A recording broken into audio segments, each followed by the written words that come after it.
naqueles dias, foi-se Maria apressadamente a caminho da montanha e, entrando na casa de Zacarias, saudou Isabel. Aconteceu que, ao ouvir Isabel a saudação de Maria, a criança lhe saltou no ventre e ela ficou cheia do Espírito Santo. Eu voltei a esse ponto por causa deste cheia do Espírito Santo, que a maioria não sabe o que isto significa. Pensa que é uma espécie de gás que Deus bota na pessoa. Liga um bico assim, a pessoa fica cheia do Espírito Santo. Não é não? Quando a Bíblia fala cheia do Espírito Santo, quer dizer tomada por um espírito da mais elevada hierarquia. Toda vez que vocês pegarem o Evangelho e encontrarem esta passagem, já sabem que a pessoa cheia do Espírito Santo é aquela que, pelo seu merecimento, recebeu a inspiração, a orientação de uma das mais elevadas entidades da hierarquia celestial. Que a maioria não sabe disso. Depois, então, vem aquela passagem do anjo. Maria não duvidou.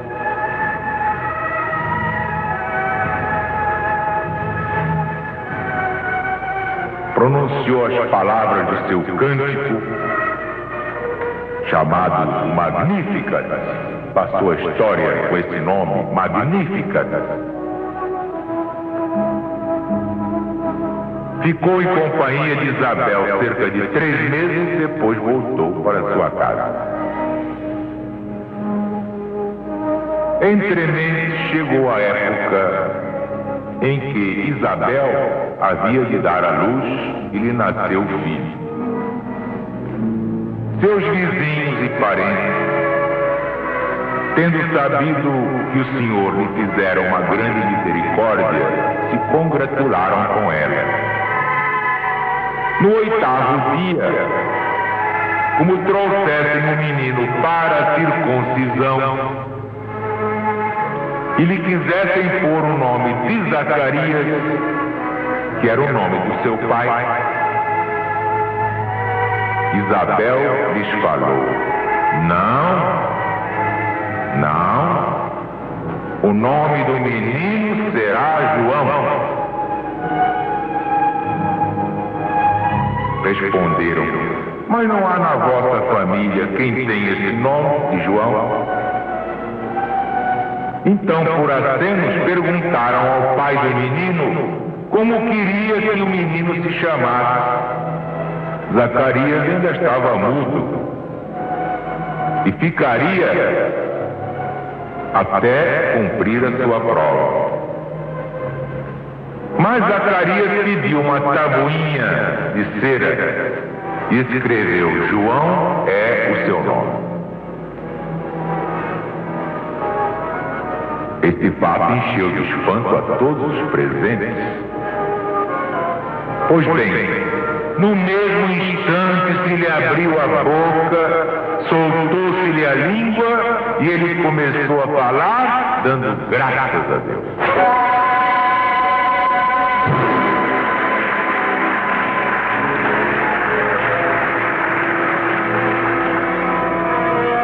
Todos os que residiam na vizinhança se encheram de temor. A notícia dessas maravilhas se espalhou por toda a região montanhosa da Judéia. E todos os que as ouviram narrar guardaram delas lembrança e diziam entre si: que virá a ser um dia esse menino? Porque sobre ele estava a mão poderosa do Senhor. Ora, Zacarias, cheio do Espírito Santo, profetizou, dizendo: Bendito seja o Senhor Deus de Israel, porque visitou e remiu o seu povo. Suscitou-nos um Salvador poderoso na casa de seu servo Davi, conforme desde séculos prometeu pela boca dos seus santos profetas, para nos livrar dos nossos inimigos e das mãos de todos aqueles que nos perseguem, para usar de misericórdia com os nossos pais, lembrando o juramento ao pai Abraão, quando nos prometeu a graça de que, livres de nossos inimigos, o serviríamos sem temor, em santidade e justiça, em sua presença, por todos os dias da nossa vida. E tu, menino, serás chamado profeta do Altíssimo. Irás adiante do Senhor Jesus para lhe preparar os caminhos, para dar a seu povo conhecimento da salvação na remissão dos seus pecados, devido à inexaurível misericórdia de nosso Deus, graças à qual a aurora que vem do alto nos visitou para iluminar todos aqueles que jazem na treva e na sombra da morte, e para dirigir os nossos passos pelos caminhos da paz. E o menino crescia e se fortificava no espírito, permanecendo nos desertos até o dia em que havia de aparecer diante do povo de Israel. Ora, o nascimento de Jesus se deu assim. Estando Maria desposada com José, verificou-se que ela concebera por virtude do Espírito Santo, antes que houvessem coabitado. José, seu esposo, sendo justo, não a querendo difamar, resolveu abandoná-la secretamente. Mas quando pensava nisso, um anjo do Senhor lhe apareceu e disse: José, filho de Davi, não temas receber Maria por esposa, porque o que nela se gerou foi obra do Divino Espírito Santo. Porque de Maria nascerá um filho, a quem darás o nome de Jesus, que significa o Salvador. Porque ele salvará seu povo. Tudo que ha sido feito o foi para cumprimento do que o Senhor dissera pela boca do profeta: uma virgem conceberá, dará à luz um filho, que se chamará Emanuel, quer dizer Deus conosco. Então José fez o que o anjo do Senhor lhe ordenou. Aceitou Maria por esposa, mas não a conheceu, até que ela deu à luz seu filho, a quem deu o nome de Jesus. Prestem bem atenção. Quando se diz Maria desposada, não quer dizer que já estava casada, não. estava compromissada, estava noiva oficial de José. Ora, por obra das forças espirituais, houve aquela aparência de gravidez, convinha aparecer aos olhos de todos aquela gravidez, que ninguém aceitaria o nascimento de Jesus por outra forma que não pela comum de ventre de mulher. Mas Jesus não podia nascer de ventre de mulher. Eu sempre costumo dizer, não é derogação da lei, ao contrário, é cumprimento da lei natural. Quando uma entidade chega à categoria de Cristo planetário, não pode mais nascer de ventre de mulher. O que é que aconteceria? Desintegraria a própria criatura que lhe servisse de mãe. Eu costumo fazer a comparação para tornar bem claro isso. Por que que Jesus não podia nascer de ventre de mulher? Porque o sol não cabe na lua. Experimentem botar o sol dentro da lua. Não é possível. Não houve derrogação da lei. Ao contrário, cumprimento da lei. Mas era necessário que houvesse aquela aparência de gravidez. Então, os espíritos que conhecem os fluidos deram aquela aparência. A tal ponto que o próprio José ficou apavorado, pois se não tinha havido nenhum contato, como é que Maria apareceu assim? Então, ele, na sua ingenuidade, achou que ela deu um passo falso. Então, queria deixá-la secretamente, para não criar caso, não difamá-lo. Foi necessário vir um anjo, isto é, um espírito de luz, para dizer: José, deixa de bobagem, não é nada do que você está pensando, ela está intacta na sua virgindade.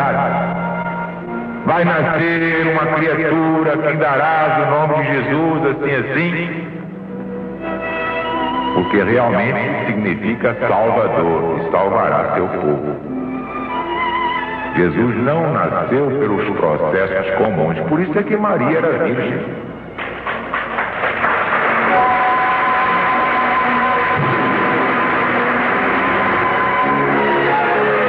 Agora, Jesus era de uma franqueza absoluta, que aquilo que é verdade não pode deixar de ser verdade. Jesus era a maior potência planetária. Então, quando ele disse, com referência a João Batista, é o maior dos nascidos de ventre de mulher, se ele tivesse nascido de ventre de mulher, então seria menor e inferior ao próprio João Batista. Para quem tem olhos de ver, está aí a explicação. Jesus não nasceu de ventre de mulher.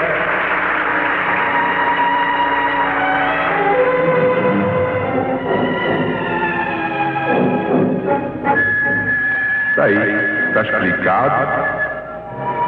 Um fato tão simples, mas que a maioria complica porque ignora a lei dos fluidos. Como é que Jesus multiplicava os pães e os peixes? Pelo conhecimento da lei dos fluidos. Manipulando os fluidos, ele faz dos fluidos o que quiser.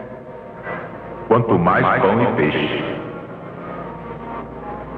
Então José deu um exemplo de humildade. Voltou para sua companheira, como está aqui no Evangelho. Ora, sucedeu que por aqueles dias foi publicado um decreto de César Augusto para o recenseamento de toda a população. Esse primeiro recenseamento foi realizado por Quirínio, governador da Síria. Todos iam fazer suas declarações, cada um na sua própria cidade. José então partiu da cidade de Nazaré, que fica na Galileia, e veio a Judéia, a cidade de Davi, chamada Belém, pois ele era da casa e da estirpe de Davi, a fim de se fazer alistar com Maria, sua esposa, que estava grávida. Enquanto ali se achava, chegou o tempo em que ela devia dar à luz. Maria teve seu filho primogênito, o envolveu em faixas e o deitou na manjedoura por não haver lugar para eles na hospedaria. Outro ponto que merece toda a explicação.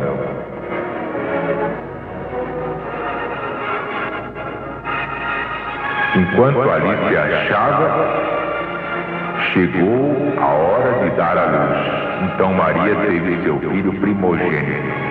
Como a Bíblia fala nos irmãos de Jesus, inclusive naquela passagem: Senhor, estão lá fora tua mãe e teus irmãos, querem falar contigo. E foi quando Jesus respondeu: quem é minha mãe? Quem são os meus irmãos? Eis aqui minha mãe. Eis aqui meus irmãos. São todos os que ouvem a palavra do Pai Celestial. São os que fazem a vontade do Pai Celestial. Entretanto, aqueles que querem ser mais realistas que o rei dizem: ora, está provado que Jesus tinha uma porção de irmão. A própria Bíblia diz. E olha aí, Jesus foi o primogênito, está na Bíblia, pode pegar, você vai ver lá, filho primogênito. Ora, isso é uma bobagem. Bastava nascer o primeiro para ser o primogênito, mesmo que não houvesse nascimento de mais nenhum. Irmãos eram como se chamavam naquele tempo os parentes próximos. Inclusive aqui nós todos nos chamamos de irmãos.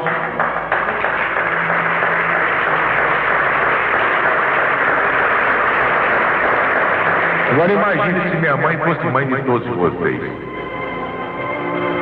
É o caso do primogênito, é uma tradição do Oriente.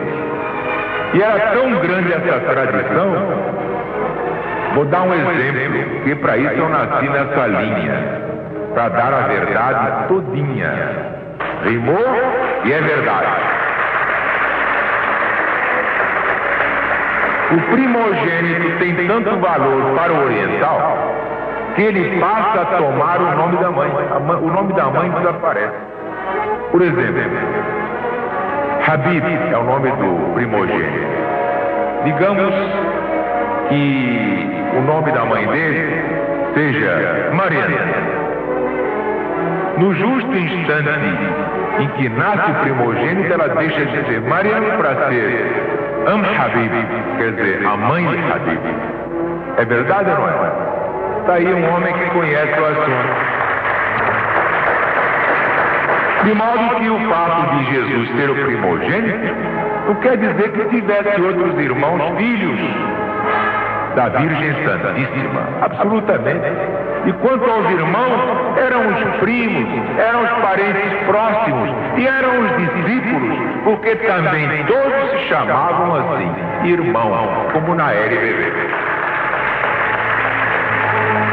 Sai dessa, não tem saída.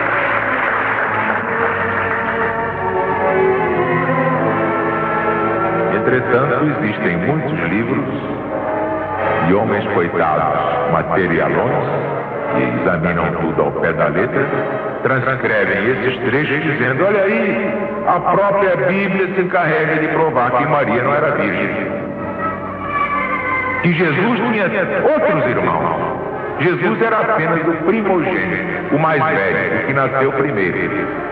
Gerado primeiro, quer dizer primeiro, gênito, gerado. Ora, meu Deus do céu, tudo isso é infantilidade de quem não conhece o Evangelho. Mas por que é que eles não explicam? Porque não sabem. Mas nós estamos aqui, nós missionários, estamos aqui para dar toda a verdade sem mistério.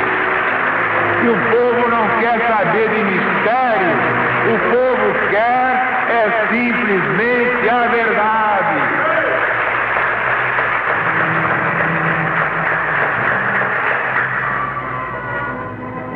muita coisa se ignorava e hoje não se ignora mais.